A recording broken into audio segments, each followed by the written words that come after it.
Hallelujah. Praise the Lord, everybody, and wish you all a very good morning. Welcome, Church of the Rock International and Tabernacle Ministry International. It's a great pleasure to have you all once again together in one accord, in one body in Christ Jesus. And today, even as we are in the part 3C of this entire series, and we are going to go in the Word of God much more deeper. And I believe that today's message is going to change your life. मेरा विश्वास है और मुझे guarantee है कि आज का जो वचन है वो आपकी ज़िंदगी को पूरी तरीके से बदलने वाला है। आमेन। मैं फिर से एक बार कहना चाहता हूँ कि हम जो विषय में चल रहे हैं, ये लॉकडाउन के दौरान ये विषय हो रहा है और विषय का नाम है जो डर गया समझो मर गया। आमेन। एक दूसरे को कह सकते हैं आप आपके घरों में जहाँ पर भी आप बैठे हो, जो डर गया समझो मर गया। Amen amen.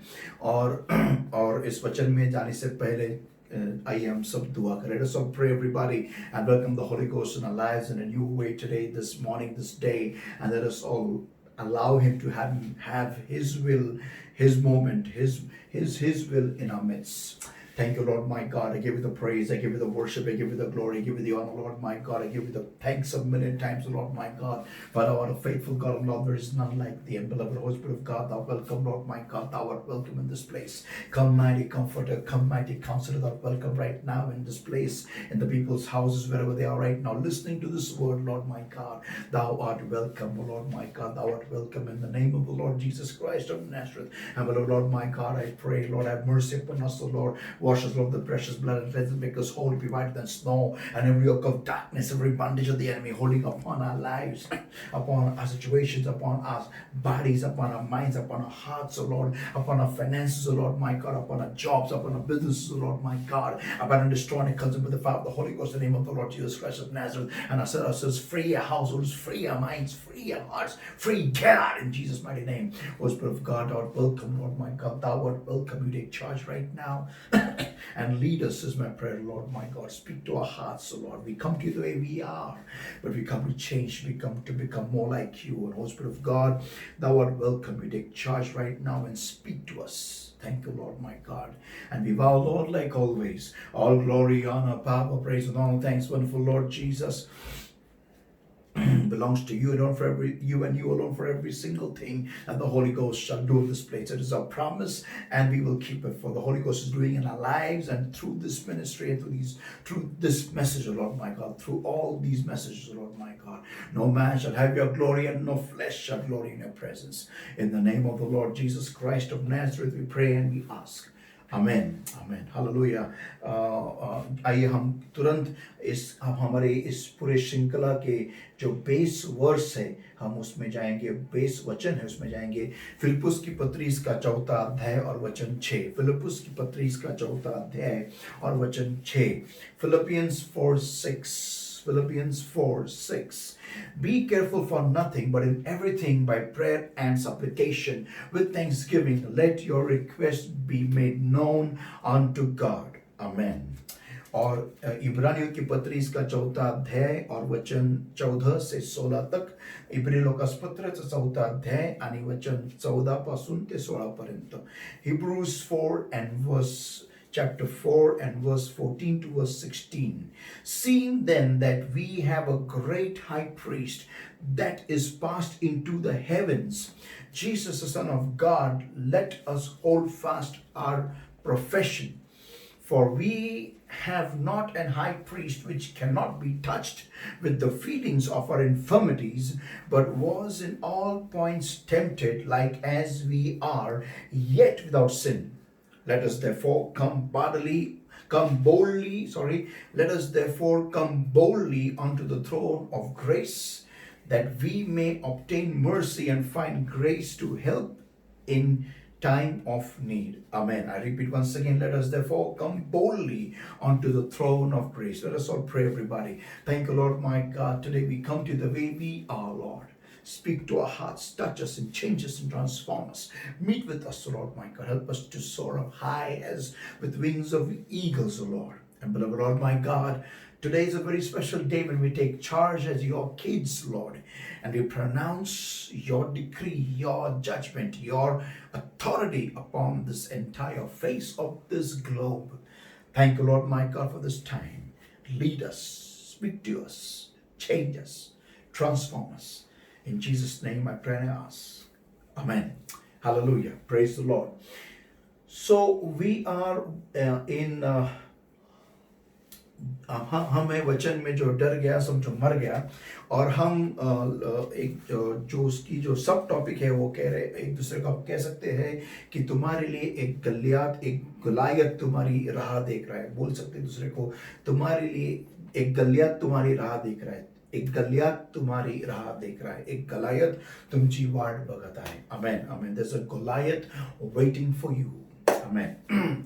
लेकिन मैं थोड़ा और मैंने इस वचन को थोड़ा और मैंने और एक टॉपिक सब टॉपिक मैंने सिर्फ इस वचन के लिए दिया है, और वो है क्या आप परमेश्वर को थोड़ा और मांग सकते हो? एक दूसरे को बोलिए, क्या आप परमेश्वर को थोड़ा और मांग सकते हो? काय तुम्ही देवाला थोडं अजून मागू शकता का? Amen. Ask your neighbor, can you ask God for a bit more? Amen. Hallelujah. So this is part 3C, everybody. Now, हम जो देख रहे हैं वचन के द्वारा, और ये देख रहे हैं कि जब परमेश्वर के पास हम जाते हैं, परमेश्वर को किस तरह के लोग, किस तरह की दुआएं पसंद होती है, परमेश्वर किन दुआओं को सुनने को उसको अच्छा लगता है, किन लोगों के साथ में उसको खड़े रहने को अच्छा लगता है। हमने देखा कि बहुत सारे लोग जब दुआ करते हैं तो रोते हुए दुआ करते हैं। मैं आत्मा में तोड़े जाने का रोने की बात नहीं कर रहा हूं, मैं इसकी बात कर रहा हूं कि जब हम अपने दर्द में, अपने दुख में, अपने परेशानियों में लोग रोते रहते हैं, और जब वो रोते हैं तो हमें लगता है कि जब मैं रोता हूं तो परमेश्वर को पसंद आता है और परमेश्वर मेरे लिए नीचे उतर आता है और मेरे लिए काम करता है। नहीं, ऐसा नहीं है। अगर जब भी कभी हम रोते हुए डर से जब दुआ करते हैं, दुख से जब दुआ करते हैं, तो परमेश्वर को हमारे जवाबों को देने से पहले हमारे दुख को, हमारे दर्द को पहले उसको एड्रेस करना पड़ता है, या फिर उसको हैंडल करना पड़ता है। हमारे डर से उसको बात करनी पड़ती है। हमारा डर निकालने में ही परमेश्वर को तब कभी कभी 40 साल लग जाते हैं, जैसे इजराइलियों का हुआ। आमेन। तो आज हम एक इंसान को देखने वाले हैं जिसने धैर्य से परमेश्वर के पास गया, जिसने धैर्य से परमेश्वर के हर एक युद्ध को जीत लिया, जिसने धैर्य से परमेश्वर के उस मुकाम तक वो इजराइलियों को लेके गया जो परमेश्वर की उसके लिए इच्छा थी, और वो है यहोशू। इसको इंग्लिश में कहेंगे जोशुआ, मराठी में Yehoshua. And so let us read Joshua chapter 10 versus 7 to verse 11। यहोशू इसका 10वां अध्याय और वचन 7 से 11। Bible कहता है, the Bible says over here, so Joshua ascended from Gilgal, he and all the people of war with him, and all the mighty men of Baalah. And the Lord said unto Joshua, fear them not, for I have delivered them into thine hand. There shall not a man of them stand before thee. Joshua therefore came unto them suddenly and went up from Gilgal all night, and the Lord discomfited them before Israel and slew them with a great slaughter at Gibeon, and chased them along the way that goeth up to Beth-horon, and smote them to Ekazah and unto Makkadah. And it came to pass, as they fled from before Israel and were in the going down to Beth-horon, that the Lord cast down great stones from heaven upon them unto Azekah, and they died. They were more which died with hailstones than they whom the children of Israel slew with the sword. Amen. Amen. Amen. हम ये इस वचन में जब पढ़ते हैं तो इसको थोड़ा सा इतिहास में आपको थोड़ा सी इसका बैकग्राउंड आपको बताता हूँ। इजराइल का राष्ट्र ने एरियो पे कब्जा किया था। उसके बाद में आई नामक शहर के सामने इजराइल हार चुका था, लेकिन फिर से एक बार उन्होंने चढ़ाई की और वो जीत लिया। ये होने के बाद में गिबोन के जो लोग थे, गिबोन नामक शहर के जो लोग थे, गिबोन एक बड़ा शहर था, और उनके जो वो बाकी के राज्यों से बहुत ही बाकी के शहरों से ये जो राज्य, ये जो शहर था वो ज़्यादा विकसित था, ज़्यादा एडवांस था। और गिबोन ने ये देख लिया कि इन इजराइलियों ने यरीहो पे कब्जा किया है, आई को हराया है, और वो डर गए। और फिर वो यहोशू के पास आके उन्होंने एक समझौता कर लिया और इजराइलियों के शरण में वो आ गए। इसके बाद में जब ये होने के बाद में बाइबल ये कहता है वचन 1 से वचन 4 तक ये कहता है कि आप आपके बाइबल में पढ़ सकते हैं कि अदोनी जदेक यरूशलेम का जो राजा था उस वक्त का, जब उसने सुना कि क्या हो गया है, तब वो थोड़ा सा डर गया और उसने सोचने लगा कि अगर इन लोगों ने यरीहो को हराया है, इन्होंने आई को हराया है, और गिबोन के लोगों ने जाके उनके साथ शांति की है, और गिबोन तो ये कहता है वचन 2 में that they feared greatly because Gibeon was a great city as one of the royal cities, and because it was greater than Ai, and all the men thereof were mighty. सो वो Gibeon जो शहर था वो आई से भी बड़ा था और रॉयल सिटी था, एक राजकीय शहर था। इसलिए जो अदोनी-जदेक जो यरूशलेम का राजा था वो डर गया, और उसने क्या किया, उसने जाके वचन 3 में लिखा हुआ है, Hoham king of Hebron, Piram king of Jarmuth, Japhia king of Lachish और दबीर किंग ऑफ एग्लोन, उनके साथ जाके उसने एक मीटिंग ली और उन्होंने कहा कि देखो ये जो इजराइली लोग हैं ये गिबोन के लोगों के साथ एक हो गए, इनकी शक्ति ज्यादा बढ़ रही है, तो ये ना हो कि कल जाके ये लोग हम पे भी अटैक करें और हमको पूरा निस्तो नाबूद कर ले। तो इससे अच्छा है कि हम ही जाके उनके ऊपर हमला करें और इजराइलियों को हरा दे और गिबोन को हरा दे। तो ये सब उन्होंने जब योजना की वो चढ़ के आए और इजराइल पे हमला करने लगे। अब ये इसका एक बैकग्राउंड है, लेकिन आप ये बात सोचिए कि 5 राजा है और सिर्फ ये 5 राजे इजराइल के अकेले इजराइल के विरुद्ध में खड़े हैं। लेकिन इन राजाओं को ये मालूम नहीं है कि इजराइल का खुदा जो है वो बहुत ही सामर्थ्य खुदा है। अभी देखो एक बात, मैं आपको एक गणित की बात बताता हूं। इजराइल इंसान थे, एक राष्ट्र था, एक राज्य था। ये जो 5 राष्ट्र थे, 5 राजे थे, एक साथ संगठित हो गए, एक साथ हो गए, और उन्होंने सोचा कि हम इजराइल पर हमला करते हैं। अब गणित की बात यह है कि जब 5 और 1 का सामना होता है तो जीत हमेशा 5 की होती है, ये गणित है। लेकिन इस गणित में एक बात और है, जब 5 और 1 का सामना होता है और जब 5 को लगता है कि ये एक ही है, अकेला है, तो वो ये 5 की सबसे बड़ी भूल होती है। क्यों? क्योंकि वो ये देख नहीं सकते जो असीम परमेश्वर है वो इस एक के साथ खड़ा है। आज तुम्हारी और मेरी यही बात है। आज हम सब मसीह लोग संख्या में बहुत कम रहेंगे, गणित के संख्या में हम बहुत ही कम रहेंगे, लेकिन जब हम हमारे असीम परमेश्वर के साथ में, जिसने पूरे ब्रह्मांड को बनाया है, जो आकाश गंगाएं अब तक खोजी गई है और जो अब तक खोजी भी नहीं गई और जो अभी भी तैयार हो रही है, जहां कहीं भी उनकी रचना हो रही है या जो भी तारे बन रहे हैं और फूट रहे हैं, जो भी है, उस सारे भूमंडल का परमेश्वर खुदा बनाने वाला तुम्हारा मेरा पिता है। जब ये पिता इन बच्चों के साथ जुड़ जाता है तो हमारी संख्या बहुत बड़ी बन जाती है। ये बात कभी मत भूलो। ये बात का इल्म यहोशू को था। ये बात की जो पहचान थी वो यहोशू को थी, मूसा को थी, दाऊद को थी। हम लोग ये बात जानते हैं। देखो, ये बात जानना एक बात होती है, लेकिन इस बात के साथ रहना, जीना, ये अलग बात होती है।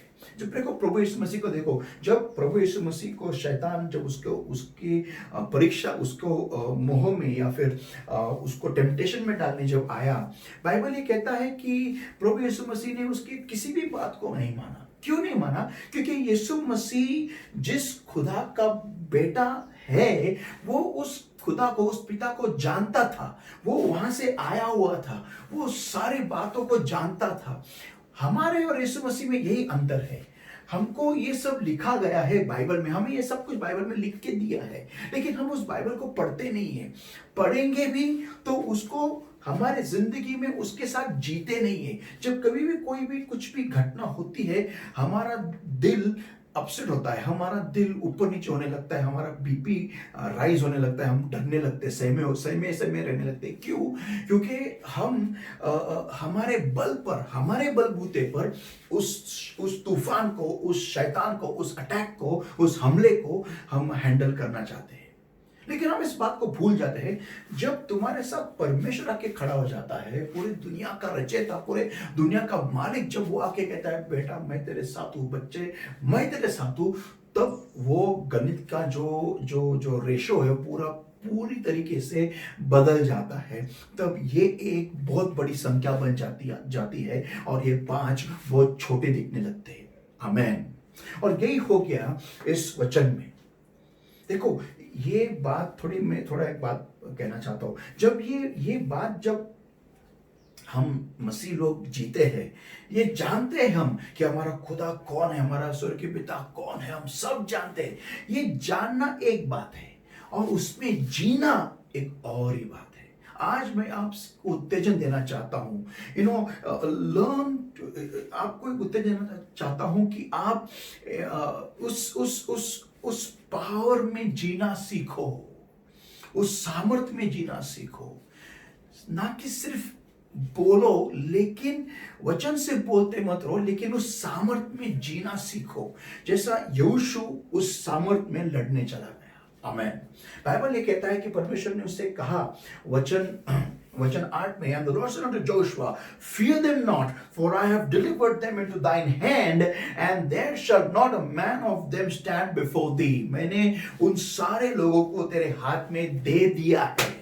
आमेन। आज आपकी परिस्थिति जो आपके दुनिया में, आपके जिंदगी में, आपके चारों ओर जो भी है, परमेश्वर ये भविष्यवाणी के तौर पे आपको कह रहा है, आप कलीसिया को कह रहा है, जो सारे मसीह लोग हैं पूरी दुनिया में, उनसे कह रहा है ये जो परिस्थिति है, कोरोना की जो परिस्थिति है, मैंने तुम्हारे हाथ में दे दी है। The Lord said unto the body of Christ, unto the believers all over the world, that this entire situation of this corona, the Lord says, I have given it in thine hands. Now it's in your hands what to do of this situation. अभी आपके हाथ में है, आपको इस परिस्थिति से करना क्या है। आप उसके साथ बैठ के रो सकते हैं, या फिर आप उसको लेके मरोड़ के आप उस पर जीत हासिल कर सकते हैं। ये आपके हाथ में है। कोई आमेन बोलेगा क्या? आमेन। Okay, now people of God, think about it. What are you going to do with this knowledge that your God has given this entire situation in your hands? आप क्या करोगे इस बात का इल्म लेके कि ये पूरी परिस्थिति परमेश्वर ने आपके हाथ में दी है। जैसे वचन में कहता है कि यहोशू इसका 10वां वचन 8 में, The Lord said unto Joshua, fear them not, उनसे मत डर। क्यों? क्योंकि मैंने उनको तेरे हाथ में दे दिया है। Can you imagine that? ये 5 राजे तो युद्ध के लिए तैयारी कर रहे थे, लेकिन उनको पता भी नहीं था, उनको इल्म भी नहीं था कि ऊपर से फतवा निकल गया है कि इनको यहोशू के हाथ में दे दिया है। युद्ध शुरू होने से पहले वो हार गए थे। देखो परमेश्वर उन्हीं के हाथ में जीत देता है जो जीतने के काबिल हो, जो जीत हासिल करने की जिगर रखते हैं, दिल रखते हैं, एक हिम्मत रखते हैं। परमेश्वर उन्हीं के हाथ में जीत देता है। जो ऐसे डर के जाते, मैं जीतूंगा क्या, सच्चे में होगा क्या। शाऊल की तरह जो राजा था, राजा होते हुए भी डरा हुआ राजा था, वो वहां डरा हुआ, सहमा हुआ बैठा था। उसके पास सब कुछ था, सब बॉडी आर्मर था, सब कुछ था, तलवार थी, सब कुछ था, लेकिन वो डरा हुआ, पूरा आर्मर पहन के हुए डरा हुआ राजा था। ऐसे लोगों के हाथ में परमेश्वर जीत देता नहीं, जवाब देता नहीं, उसके जीत के उसके पास देता नहीं, उसकी जीत को उसके पास देता नहीं। God does not crown such people with his victory. Never. That's one thing which you and I need to understand. This one important point, that if you want to see victory in your life, you first need to feel victory inside of you. अगर आपको जीत आपके जिंदगी में चाहिए तो सबसे पहले आपको जीत को आपके अंदर महसूस होना जरूरी है। ये बहुत ही महत्वपूर्ण बात है, ये आपको समझना बहुत जरूरी है।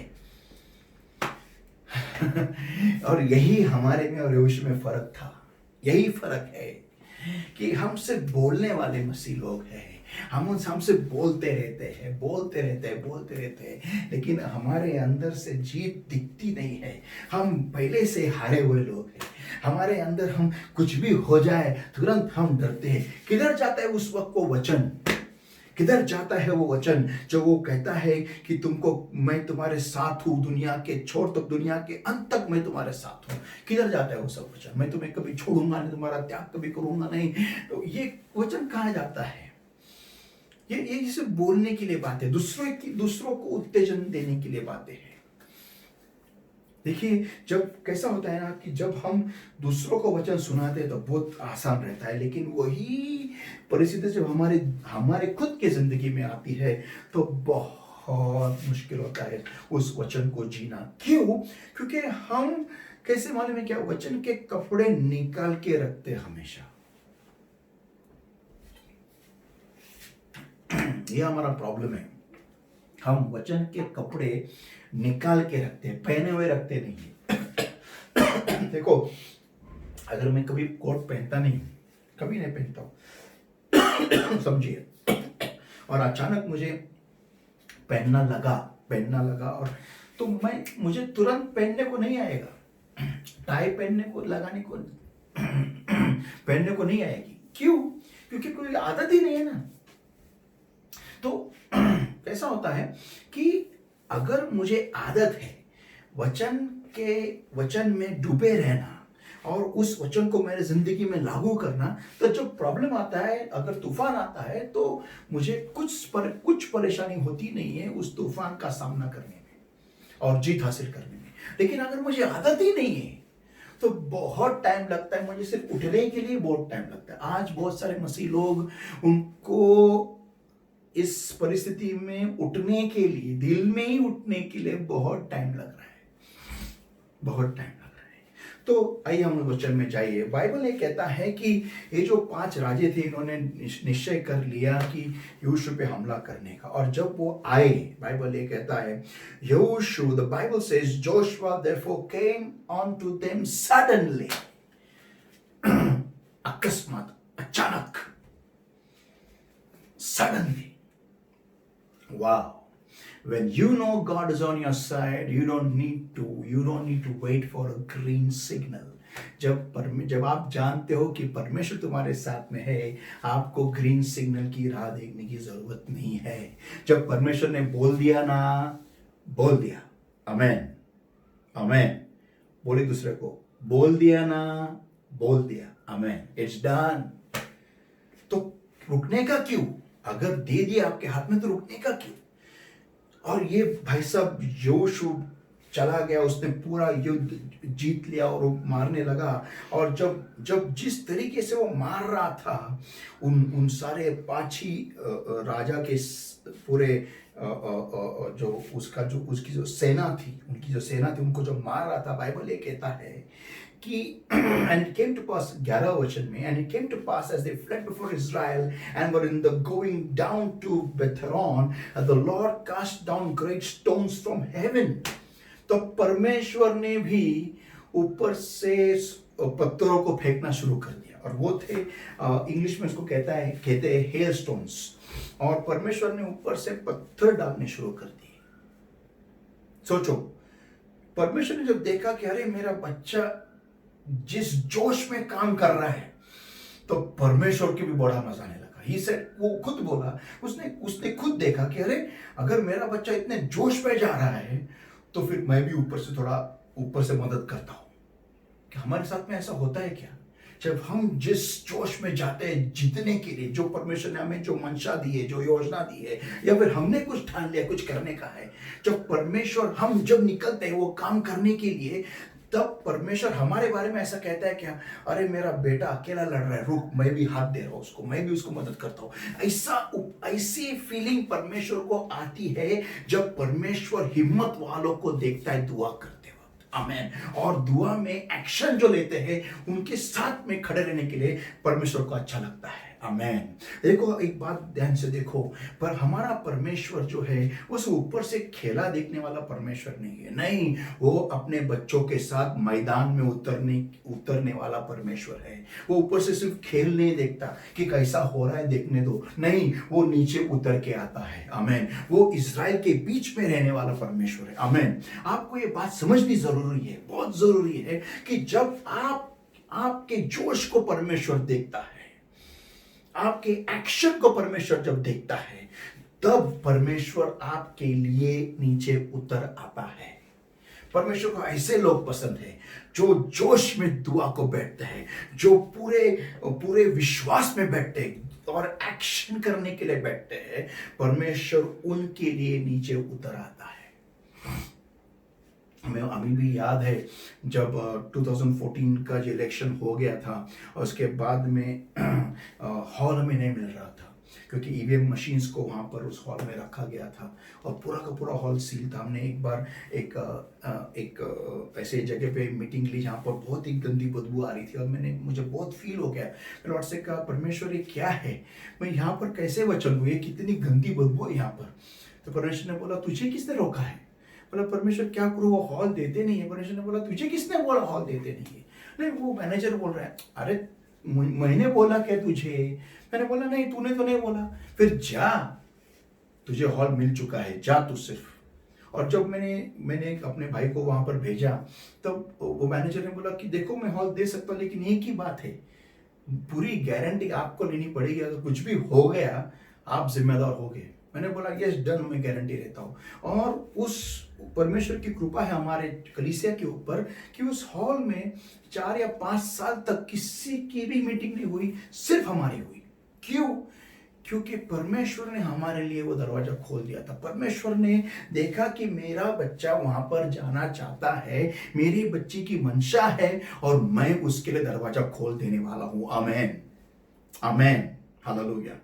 मैं आज भी ये कहना चाहता हूं कि देखिए, आज सब जगह कलीसियाएं बंद है। आज मैं उन सारे पासबानों को, सारे पास्टर्स को कहना चाहता हूं कि देखिए, आप और सारी मंडलियों को, सारे उस विश्वासियों को, देखिए, मैं नियमों के विरुद्ध में जाने के लिए नहीं कह रहा हूं। जो सरकार का नियम है उसका सही पालन करें, लेकिन हम में वो ताकत है कि हम नियमों को बदल सकते हैं।